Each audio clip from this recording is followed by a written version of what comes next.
If Palpatine's your grandfather, who exactly is your grandmother in that scenario? You tell me, Josh. Best season ever! Nerderotic.com. If I'm talking about Star Wars on this channel, something bad must have happened for Disney Star Wars. And it did. Daisy Ridley dropped a bomb on them. Now, it's nothing we didn't know already, but it's nice to hear it out loud. Daisy Ridley admitted that they didn't have a plan for Rey's family lineage.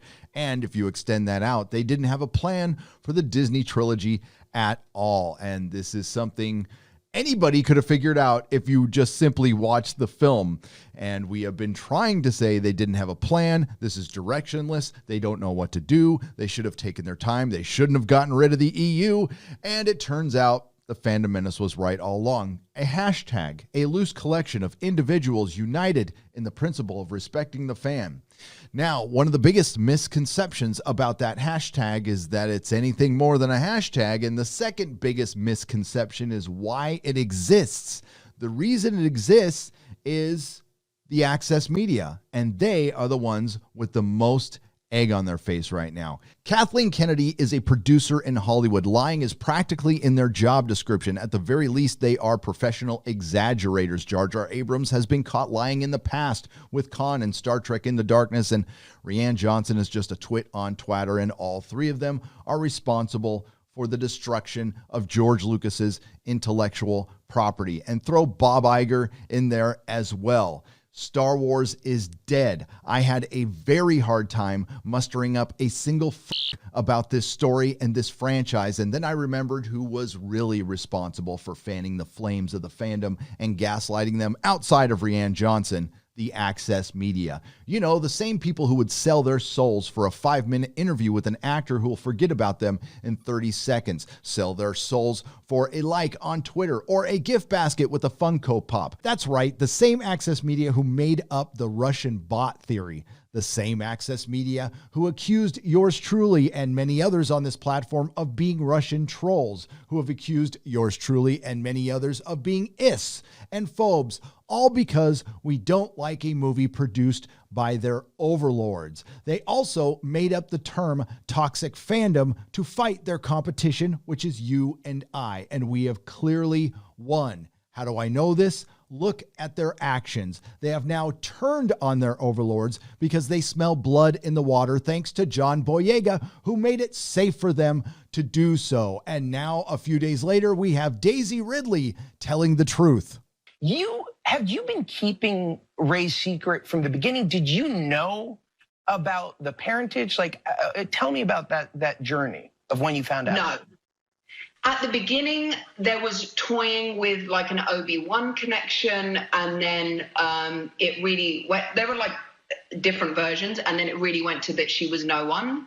And then it came to episode 9, and JJ pitched me the film and was like, oh yeah, Palpatine's granddaddy. And I was like, awesome. And then 2 weeks later, he was like, oh, we're not sure. So it kept changing. So then even I was filming, and I wasn't sure what the answer was going to be. I know what you did. You're a damn predator. All right, just get the hell out of here. I got a goddamn campaign. I could say we told you so at this point in time, but I think it was pretty obvious from the get-go Disney didn't have a plan. It's just nice to hear it confirmed out loud by an actor, a adult pretender, from the movie itself. Now, she also confirmed something else. Grampy Palpy wasn't always going to be Grampy Palpy while they were filming The Fall of Skywalker. I'm guessing that indecision might have led to a reshoot or 20. If Palpatine's your grandfather, who exactly is your grandmother in that scenario? You tell me, Josh.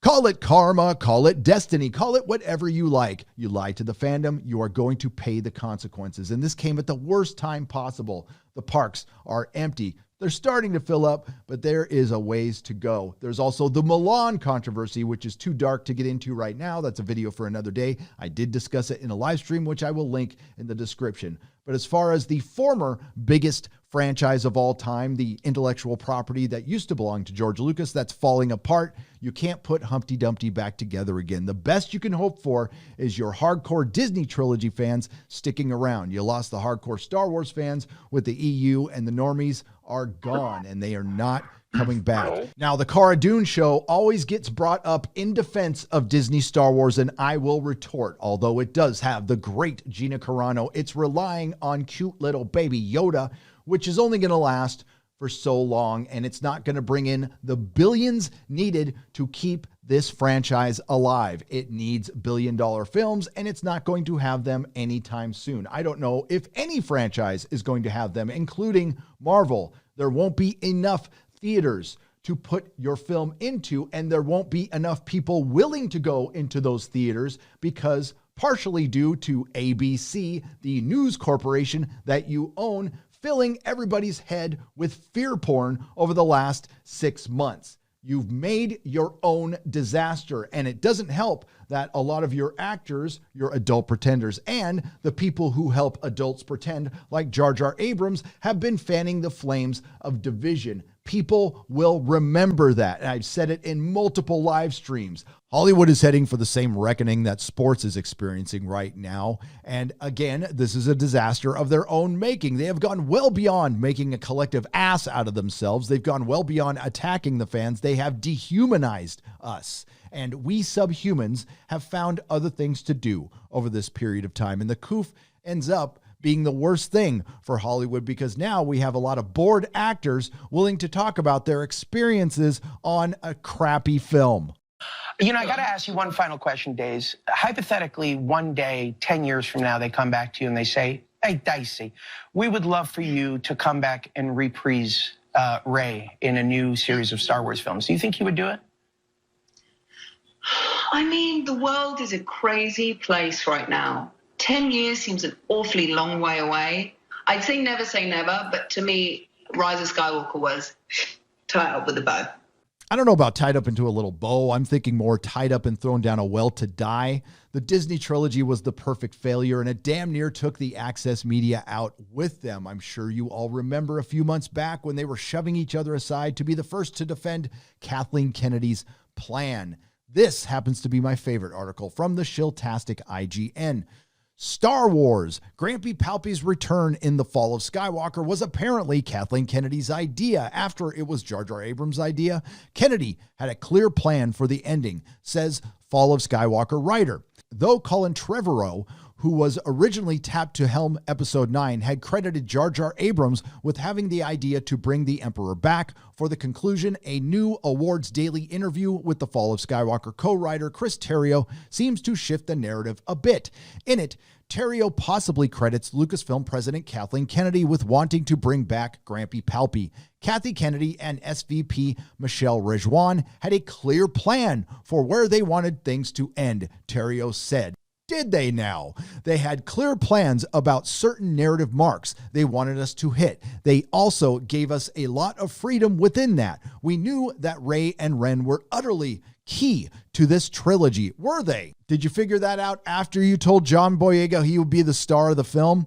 But we also felt there was no way that we were not going to find a path to redemption for Kylo Ren, the son of Han and Leia. What a bunch of crap. I'm guessing Daisy Ridley got a couple of phone calls this morning, and I hope she ignored them. I appreciate her honesty, and I wish her all the luck in the future. It has been nice hearing some common sense and truth from the ladies in Star Wars who obviously aren't in the story group and aren't Kathleen Kennedy, including the great Gina Carano from the Cara Dune show, and that's what I'm going to call it from now on. She has been the one bright shining light from that dark pit in Hollywood. She has been preaching that controversial common sense on Twitter and not bending the knee, and I really appreciate that, along with many others, including my good friend Drunk 3PO. Now you got to shout out my video, buddy. As far as the Disney trilogy is concerned, their future looks pretty grim. Why? Well, this is what happens when you build your billion-dollar franchise on a throne of lies, on a foundation of sand, and I hope Disney Star Wars has learned the same lesson that the Access Media has learned. You don't fuck with the money. You don't fuck with the fans. If you like what you heard, please like, share, and subscribe. If you didn't like what you heard, I thank you for listening this long. I will see you in the next video. If I could just get back to the star. If I could just get back to the star. If I could find it again. Some vision of himself that he had put into loving Daisy.